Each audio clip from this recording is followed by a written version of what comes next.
Yo, welcome back to the afternoon stream. Hope you guys are doing well. We are back with the Cyberpunk show. We're going to watch this, see what's good about it. Then we're going to talk about our Cyberpunk plans. And then we're going to, I think, watch Ubisoft, which is shortly thereafter.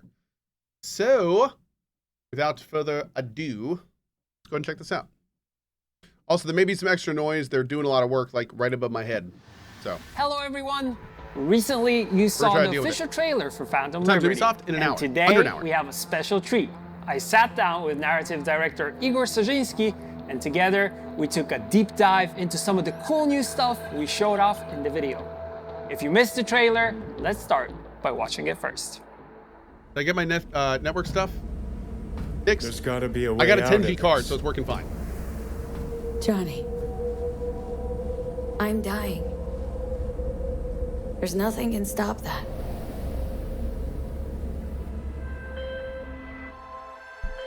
V. My name is Songbird. I'm an NUS intelligence analyst. I know about the bomb ticking in your head. And I can save your life. What's the catch? I need you to get to Dogtown. Attention all Dogtown residents. The President managed to crash her Space Force One into our humble district. Man's got 1,001 reasons to want Myers as a hostage.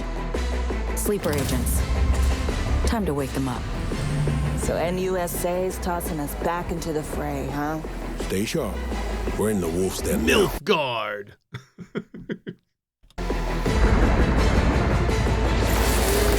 Get Myers out of there. Time to evac. Her safety is the top priority. Shit! They catch us out here, we're dead. Wait, hear that? God almighty! It's moving! Run! This way! Quick!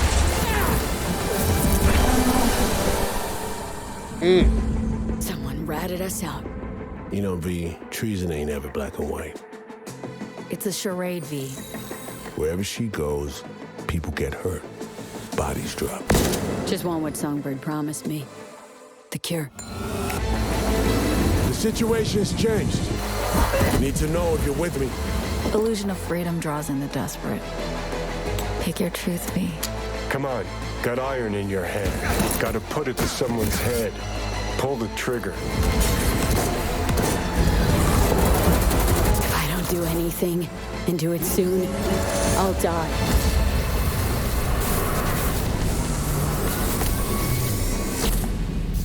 Oh my lord, does that look good. Oh man. Awesome stuff, a lot to take in. Thankfully, I have narrative director Igor Sozinski here with me. Igor, thank you for joining me. Thanks for having me. Hey. We'll be going clip by clip, and we'll be dissecting what we just saw, and we'll start with the setting, Dogtown. Looks like a lot of chaos, a lot of control maybe in this part of Night City, but tell me more. Yeah, pretty right, actually. Dogtown, formerly known as Combat Zone, but renamed to Dogtown by one Kurt Hansen. It's the guy who you saw on the billboard. He's current ruler of Dogtown, and this mix between a tyrant, a protector, but first of all, a businessman. Our inspiration when creating Dogtown with its internal dynamics and politics, and also Kurt Hansen's character, were South American drug lords, guys who invest into local communities, build schools, bridges, become those reverend figures, but actually at the same time to treat those communities as a cover-up to all their dirty, shady deals, drugs, weapons, you name it. Caring for the community. Yeah, caring for the community. Yeah, and this is exactly the case here. Kurt controls Dogtown, at least parts of it, using Barghest. Barghest is his military unit. It's like part gang, part military unit. Actually, it consists of both Militech soldiers from Kurt's unit who stayed behind in Night City during the last corporate war, decided not to come back home and just make this area their own. And also it consists of like different gangers, marauders who joined, since then. Interesting mix of people coming from different walks of lives. Yeah, and they aren't exactly the most sorted out military unit. Sometimes they do things on their own, but for sure they all very much respect Kurt, and he's like where this, just He's the boss. He's the boss. Yeah. Dogtown itself is actually a very interesting place, full of contrasts.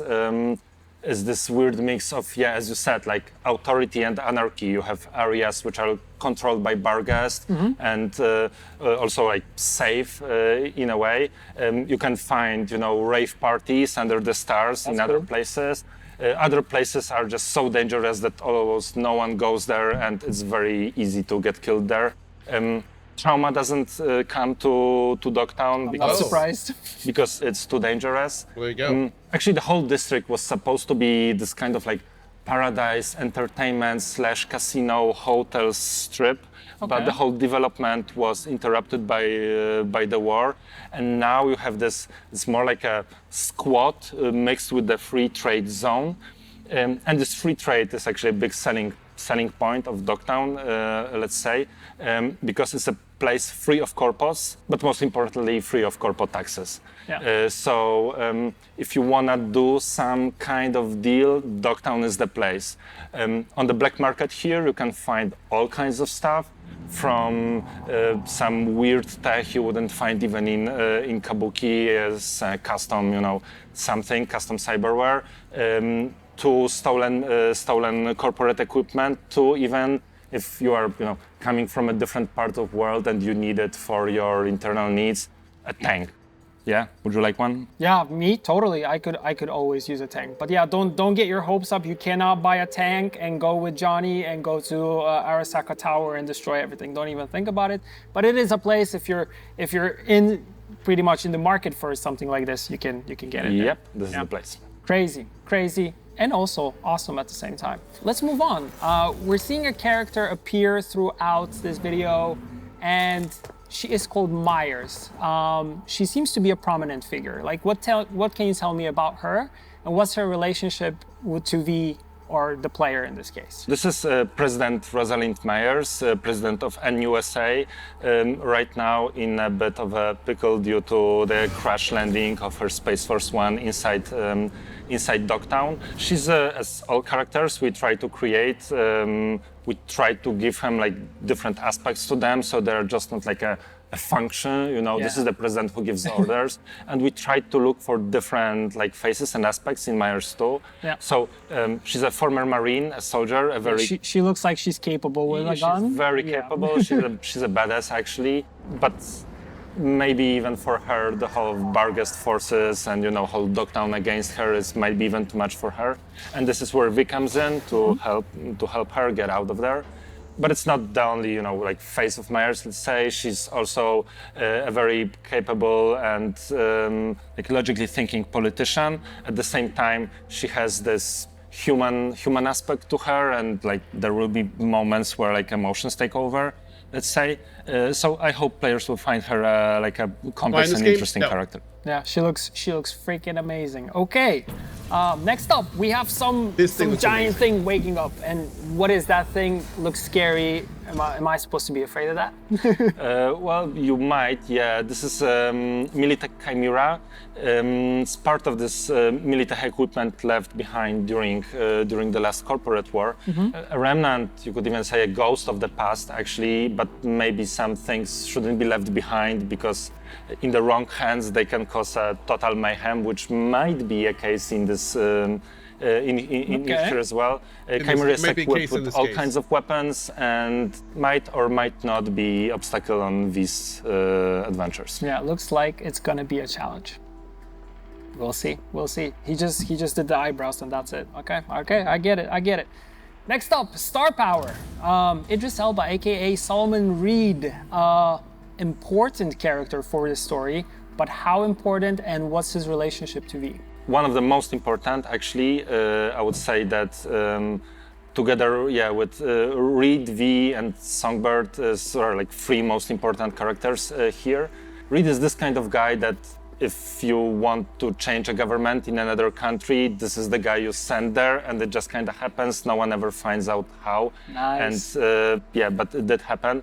A master spy working for NUSA for many years, recruiting agents, doing those kinds of like super difficult missions.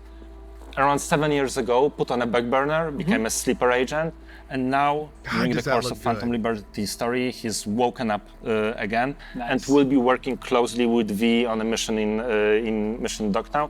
It's not always gonna be necessarily super smooth, but well, you know, conflict is storytelling, It's so called it's like spreading what we want freedom. here. Thanks.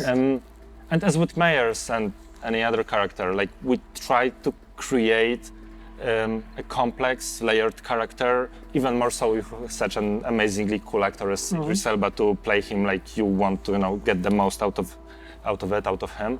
And so Reed is, for example, he's super loyal, but those loyalties, they can clash sometimes. He's both loyal to, you know, the greater good, the safety of the country, of the state, but he's also very loyal to the people who are close to him.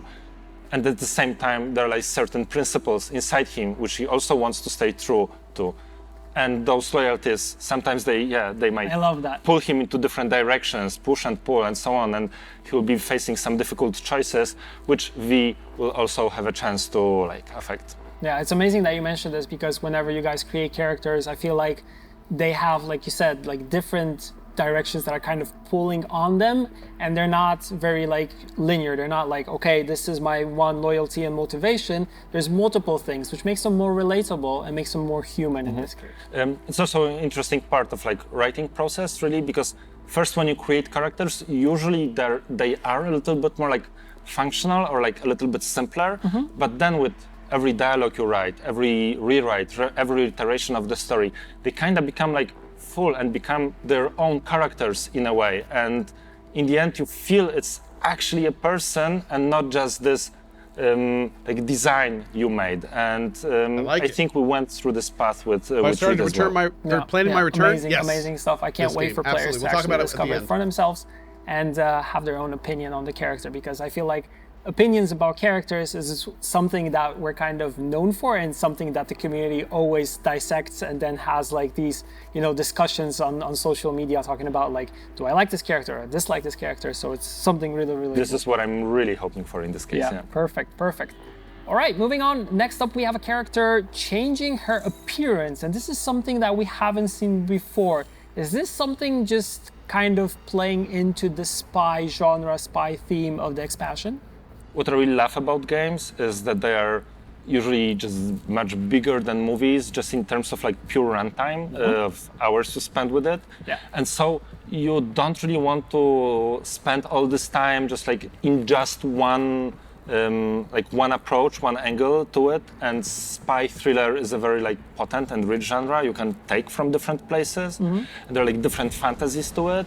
So you have this super agent fantasy, right? Which is like Mission Impossible or James Bond, you know, cool gadgets, making use of them, being super cool and smooth and so on. And this, for example, would be, you know, aspect of this.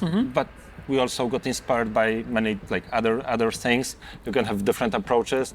You can have this Born, which I personally really love this series, when it's just one man against the agency, against this power, trying to escape and like outsmart them. You can have this fantasy from like Tinker Tailor Soldier Spy, when you actually work for the agency, but it's this crazy intrigue of like, you know, lies and of super smart people trying to, you know, outsmart one another, and you just have to be, you know, the top dog in this case. There's the spy game, and first and foremost though, we tried to draw inspirations from actually real world. Places. From books, interviews, reportages about real agents, real spy operations that happened all around the world. Shoot. Sorry to pause this. If we could let the YouTube team know, we're gonna have to take this out. I want to keep watching this, but apparently I was just called upstairs for something, so I'll be right back. Mods, you know what to do. Back in a sec.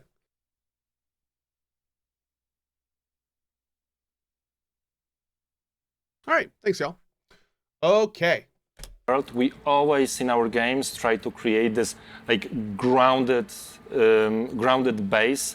So it's not just like a remix of another things you saw, a remix of a remix in a way, but there's something really true and relevant to it. Thanks, Art. And so in the end, you kind of try to end up with something that's both like cool and recognizable, but at the same time real and unique.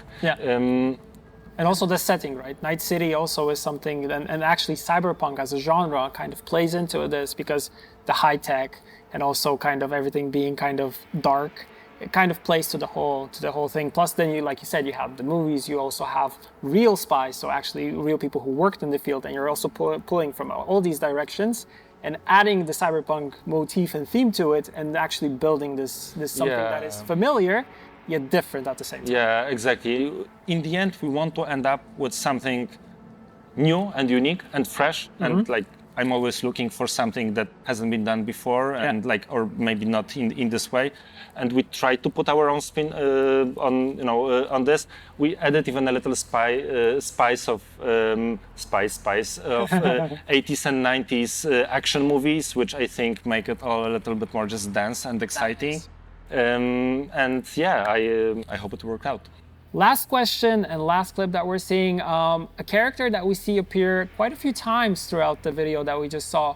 Who is she? Because she seems like she's very important to V and also to Solomon Reed in some sense. Yeah, exactly. The third, I would say, most important character in the story next to Reed and V.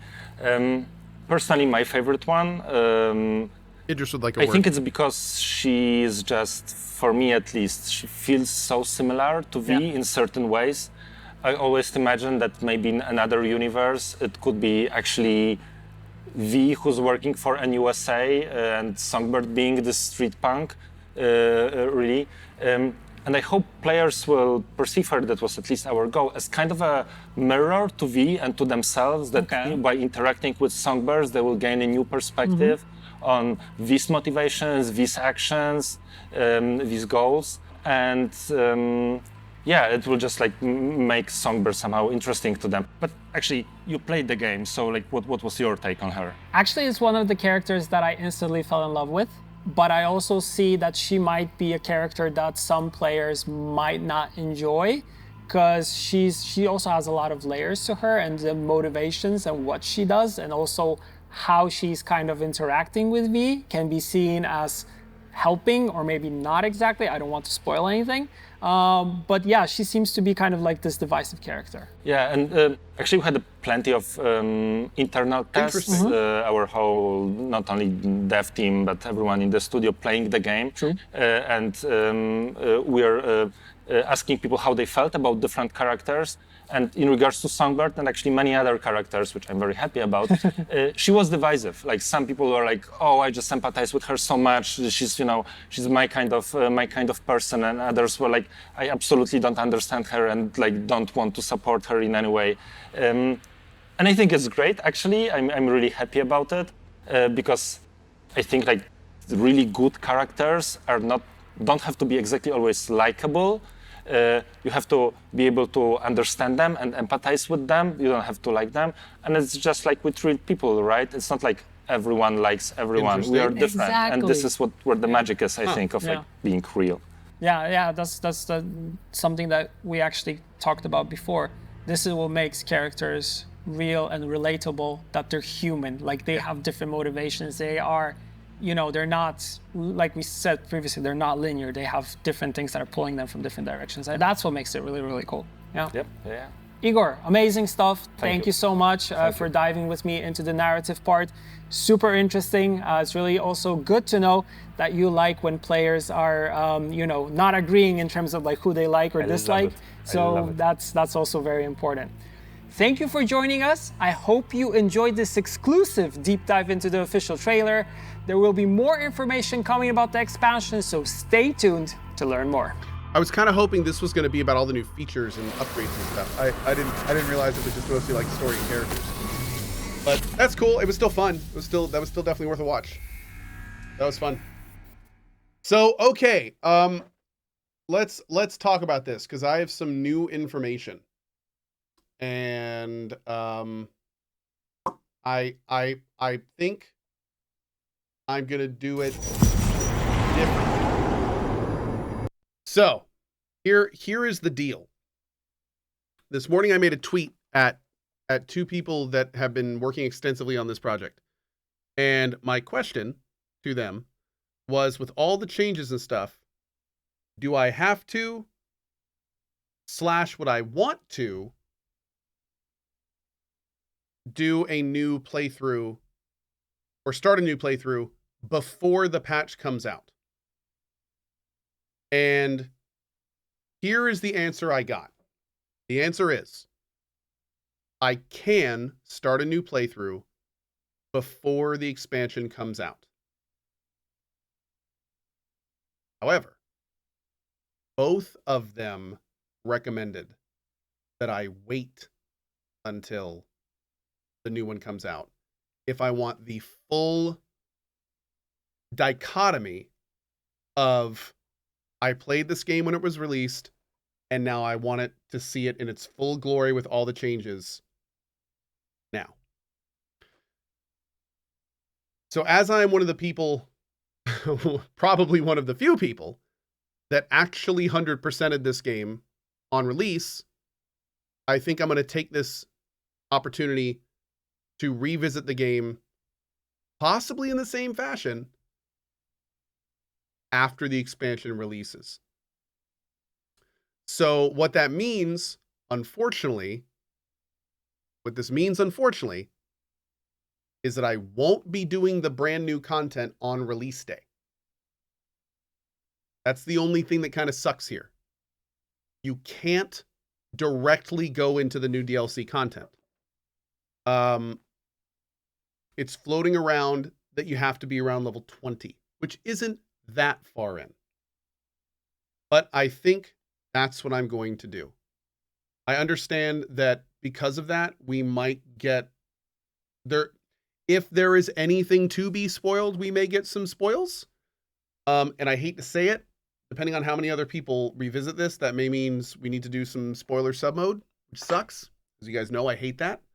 But I do think, the more that I think about it, I want to start our playthrough. I want to start our playthrough after the expansion comes out, so we get to get all of the new stuff in one giant push. So that is what we are probably going to do.